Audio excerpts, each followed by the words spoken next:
Stylish, trend एवं branded कपड़े मिलेंगे आपको सब कुछ एक साथ। हम लेकर आए हैं आपके लिए एक ऐसा जबरदस्त ऑफर। 2 कपड़ों की खरीदारी पर ले जाइए 6 पीस कपड़े, वो भी फ्री। साथ ही सूट ब्लेजर पर 70%, जैकेट पर 60%, सिलेक्टेड स्टॉक पर 70% छूट। हमारे पास है प्रीमियम रेमंड फैब्रिक से बने कैजुअल व फॉर्मल कलेक्शन। हमारा पता है LM street, exclusive store, Ashok स्तंभ के पास, रतनगढ़, चूरू। किशन भैया स्मृति सेवा समिति के तत्वावधान में पूर्व विभाग सामाजिक समरसता प्रमुख दिनेश बैद की प्रेरणा से आदर्श विद्या मंदिर एवं सेवा भारती द्वारा संचालित 6 संस्कार केंद्रों पर शुक्रवार को होली उत्सव मनाया गया। इस अवसर पर संस्कार केंद्र के बच्चों को रंग व मिठाइयां वितरित की गईं तथा कुछ केंद्रों पर समरसता यज्ञ का आयोजन किया गया। वहीं सांस्कृतिक प्रस्तुतियां दी गईं। बच्चों के साथ अभिभावकों को भी इन कार्यक्रम में शामिल किया गया। कार्यक्रम को संबोधित करते हुए वक्ताओं व शिक्षकों ने समाज में फैल रही कुरीतियों को दूर कर जाति पाति विभेदों से दूर रहकर बच्चों को संस्कारित जीवन जीने की प्रेरणा दी तथा होली त्योहार के सामाजिक जीवन में महत्व पर प्रकाश डाला। इस अवसर पर ओम प्रकाश मील, ओम प्रकाश पुजारी, लोकेश चौमाल, नरेंद्र चौमाल, कृपाशंकर स्वामी, मनोज महर्षि, अनिता देवी, शकुंता देवी, महावीर प्रसाद, शिवलाल नवल उपस्थित रहे। क्या आप भी रतनगढ़ की गर्मी और महंगे बिजली बिल से परेशान हैं? तो आ गया है अब श्री श्याम सोलर इंटरप्राइजेस। आज ही अपने घर की छत पर लगाएं श्री श्याम सोलर और पाएं मुफ्त बिजली, 0% डाउन पेमेंट, सभी सरकारी व प्राइवेट बैंकों से सस्ती दर पर लोन। आज ही संपर्क करें और बने बिजली के लिए आत्मनिर्भर। हमारा पता है पत्रकार नारायण प्रसाद पीपलवा, सूर्य सिनेमा रोड, भरेज कोठी के पास, रतनगढ़, चूरू। पूर्व विधायक अभिनेश महर्षि ने शुक्रवार को शहर में 2 सीसी सड़कों के निर्माण कार्य का शुभारंभ किया। यह कार्य वार्डवासियों की लंबे समय से चली आ रही मांग को देखते हुए शुरू किया गया है। रामचंद्र पार्क से प्रकाश पाठशाला तक लगभग 50 लाख रुपए की लागत से, वहीं प्रकाश पाठशाला से गंगा माता मंदिर तक 25 लाख रुपए की लागत की सीसी सड़क का निर्माण कार्य शुरू किया गया है।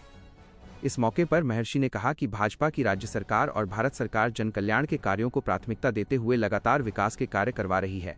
इस मौके पर महर्षि का मोहल्लेवासियों ने स्वागत भी किया।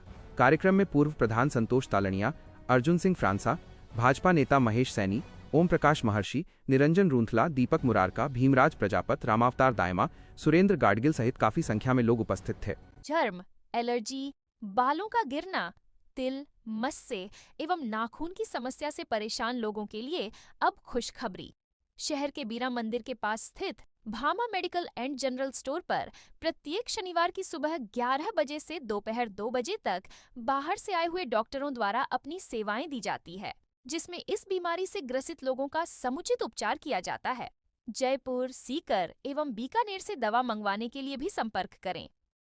शहर के पंडित दीनदयाल उपाध्याय टाउन हॉल में श्री गांधी बाल निकेतन द्वारा शुरू की गई चूरू जिले की समस्त सरकारी स्कूलों व कॉलेजों में अत्याधुनिक टूल इंटरेक्टिव बोर्ड लगवाने के लिए चलाई जा रही परियोजना में करोड़ों रुपयों का सहयोग करने पर भामाशाह नथमल सराफ परिवार के सदस्यों का अभिनंदन शुक्रवार को किया गया।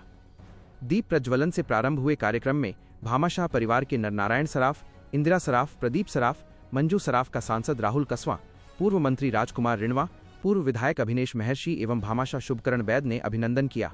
निकेतन की छात्रा यशी व्यास व जया ने अतिथियों का तिलकार्चन कर स्वागत किया। वहीं निकेतन के सचिव राजीव उपाध्याय ने सूत की माला पहनाकर व CBEO संदीप व्यास ने गांधी साहित्य भेंट कर भामाशाहों का स्वागत किया। आयोजित कार्यक्रम को संबोधित करते हुए सांसद कसवा ने कहा कि इंटरेक्टिव बोर्ड परियोजना जिले के गांवों व ढाणियों में स्थित स्कूलों में क्रियान्वित होने से विद्यार्थियों को काफी लाभ मिला है और परियोजना की क्रियान्विति में भामाशाहों का सहयोग अतुलनीय है।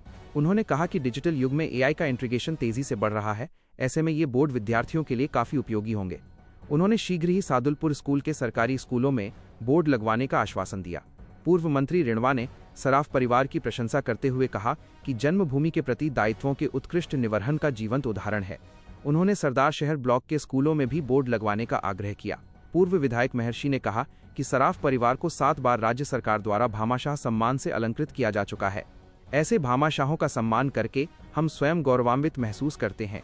समारोह के प्रारंभ में निकेतन के सचिव उपाध्याय ने कार्यक्रम का परिचय प्रस्तुत करते हुए अतिथियों एवं भामाशाहों का शाब्दिक स्वागत किया। राजकीय उच्च प्राथमिक स्कूल बाढ़ा की ढाणी की प्रधानाध्यापिका मोनिका ने विद्यार्थियों के जीवन में बोर्ड से आए सकारात्मक परिणामों एवं पढ़ाई में जागृत हुई रुचि का संक्षिप्त विवरण प्रस्तुत किया।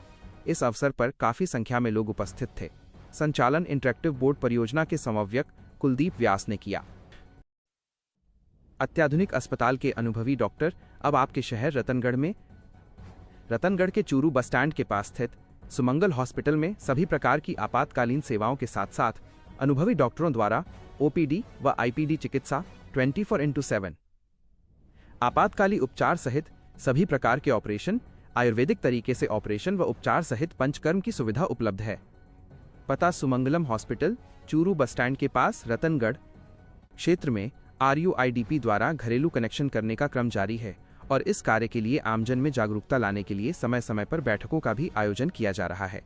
इसी क्रम में शुक्रवार को शहर के वार्ड संख्या 11 स्थित भानुदा बस स्टैंड के पास नुक्कड़ सभा का आयोजन कर परियोजना की विस्तार से जानकारी दी गई। RUIDP के जन सहभागिता इकाई के प्रवीण सिंह राठौड़, काजल सांखला व कविता स्वामी द्वारा उपस्थित लोगों को बताया कि परियोजना में घरेलू सीवरेज कनेक्शन का कार्य चल रहा है। ये कनेक्शन RUIDP की ओर से निःशुल्क किए जा रहे हैं तथा घरों के शौचालय, स्नानघर, रसोई के कनेक्शन जोड़े जा रहे हैं। मकान मालिक स्वयं उपस्थित होकर इस कार्य को गुणवत्तापूर्वक करवा सकते हैं तथा किसी भी प्रकार की समस्या होने पर कंपनी के हेल्पलाइन नंबरों पर शिकायत दर्ज करवा सकते हैं। सीवरेज घरेलू कनेक्शन का कार्य पूर्ण होने के बाद नालियां सूखी रहेगी और स्वच्छता में सुधार होगा। इस दौरान उपस्थित लोगों की सीवरेज घरेलू कनेक्शन से संबंधित शंकाओं का समाधान भी किया गया। इस अवसर पर सुनीत मेहरा, अजय, राजकुमार सेन, मातुराम, ओम प्रकाश, विमला देवी सहित काफी संख्या में लोग उपस्थित थे। उत्कर्ष सेवा संस्थान के तत्वावधान में आंगनबाड़ी केंद्र संख्या 10 पर महिला दिवस के अवसर पर शुक्रवार को मेहंदी प्रतियोगिता का आयोजन किया गया। संस्थान की सचिव कृष्णा माटोलिया ने बताया कि महिला एवं बाल विकास पर्यवेक्षक सीमा सिहाग के मुख्य आतिथ्य में हुई प्रतियोगिता में काफी संख्या में महिलाएं व युवतियों ने प्रतियोगिता में भाग लिया। इस दौरान सिहाग का दुपट्टा पहनाकर स्वागत किया गया। इस मौके पर सिहाग ने कहा कि महिलाएं प्रत्येक क्षेत्र में आगे बढ़ते हुए अपने परिवार के लोगों की सेहत का ध्यान रखती है, लेकिन वह अपनी सेहत से बेखबर होती जा रही है। महिला समृद्धि का अर्थ स्वास्थ्य, शिक्षा, सामाजिक व आर्थिक सभी क्षेत्रों में समृद्ध होना है, इसलिए सभी महिलाएं अपने स्वास्थ्य का पूरा ध्यान रखें। संस्थान सचिव माटोलिया ने बताया कि योगिता शर्मा, सुनीता प्रजापत, कविता जांगिड़, मुक्ता सोनी, प्रियंका शर्मा, जगदम्बा सेन, ममता देवी, कंचन शर्मा, सरोज स्वामी, छोटू मेघवाल, संतोष गौड़, किरण सैनी, सुमन शर्मा, सुमित्रा जाट, सुमित्रा वर्मा, आनंदी शर्मा, ममता स्वामी, मगन कन्वर, संतोष शर्मा, अंजू रतावा ने मेहंदी प्रतियोगिता में भाग लिया, जिसमें प्रथम स्थान जगदम्बा सैनी, द्वितीय सुनीता प्रजापत, तृतीय प्रियंका शर्मा और चतुर्थ स्थान पर कविता जांगिड़ रही, जिन्हें संस्थान द्वारा पारितोषिक देकर सम्मानित किया गया। कार्यक्रम का संचालन कार्यकर्ता सुनीता शर्मा ने किया। रतनगढ़ शहर के व्यस्ततम पूर्वी बाजार में शुक्रवार की सुबह एक सनसनीखेज चोरी की वारदात सामने आई है, जहां एक परचून की दुकान से अज्ञात शातिर चोर व्यापारी का रुपयों और बही खातों से भरा थैला उड़ा ले गए। घटना के बाद बाजार में अफरा तफरी मच गई और बड़ी संख्या में व्यापारी मौके पर एकत्रित हो गए। प्राप्त जानकारी के अनुसार ओम प्रकाश चौधरी की पूर्वी बाजार में परचून की दुकान है। शुक्रवार सुबह व्यापारी का पुत्र पुनीत चौधरी रोजाना की तरह दुकान खोलने पहुंचा था। इसी दौरान 4 युवक ग्राहक बनकर दुकान पर आए। पुनीत ने अपने हाथ में पकड़ा थैला, जिसमें करीब 3 लाख रुपए की नकदी और जरूरी बही खाते थे, उसे दुकान की गद्दी पर रख दिया। जब पुनीत ग्राहकों को सामान देने में व्यस्त था, तभी एक युवक उसके पास आया और झांसा देते हुए कहा कि पास वाली गली में एक पागल व्यक्ति ने उसकी चप्पलें फेंक दी हैं। पुनीत जैसे ही अपनी चप्पलें लेने के लिए गली की ओर गया, इसी बीच अज्ञात चोर गद्दी पर रखा थैला लेकर रफूचक्कर हो गया। चोरी की ये पूरी वारदात सामने की दुकान में लगे CCTV कैमरे में कैद हो गई है। पुनीत को जब थैला गायब होने का पता चला तो उसने शोर मचाया और आसपास के लोगों के साथ चोरों की तलाश की, लेकिन उनका कोई सुराग नहीं लगा। घटना की सूचना मिलते ही पूर्व विधायक अभिनेश महर्षि भी मौके पर पहुंचे और पीड़ित व्यापारी से मुलाकात कर घटना की जानकारी ली। मामले की सूचना पुलिस को दी गई, जिस पर CI गौरव खिड़िया ने बताया कि पुलिस की टीमें अज्ञात चोरों की तलाश में जुट गई हैं। शहर के विभिन्न बाजारों और रास्तों पर लगे CCTV कैमरों की फुटेज खंगाली जा रही है। हालांकि समाचार लिखे जाने तक चोरों का कोई अता पता नहीं चल पाया है। पुलिस मामले की गहनता से जांच कर रही है। देखिए, ओम प्रकाश जी चौधरी के सुबह जब दुकान खोली तो इन्होंने जो खाता, बही पत्र और नगद रुपए उस थैले के अंदर थे। 2 व्यक्ति आए बताते हैं और एक ने तरीके से इनकी चप्पल उठा करके गली में भागा, दूसरे ने कहा कि वो पागल गली में ले गया है। इनका बच्चा था, वो देखने के लिए जैसे ही उधर घुमा, वो पीछे से इनका थैला जिसके ऊपर उनकी नज़र थी वो लेकर के चले गए। घटना दुर्भाग्यपूर्ण है। मुझे सूचना मिली तो मैं मौके पर पहुंचा। सीआई साहब से भी मैंने बात की है। सीसीटीवी फुटेज के अंदर कुछ जानकारी मिल रही है। सीआई साहब कह रहे हैं कि हम जल्दी से जल्दी इसका पर्दाफाश करेंगे और बरामदगी भी करेंगे। अभी तुरंत प्रभाव से सीआई साहब भी यहाँ आकर के गए हैं, पुलिस आकर के गई है, मौका देखा है। मैं भी यहाँ पर पहुँचा हूँ और मैं उम्मीद करता हूँ पुलिस से कि वो जल्दी से जल्दी बरामद करेगी और उन चोरों को पकड़ेगी।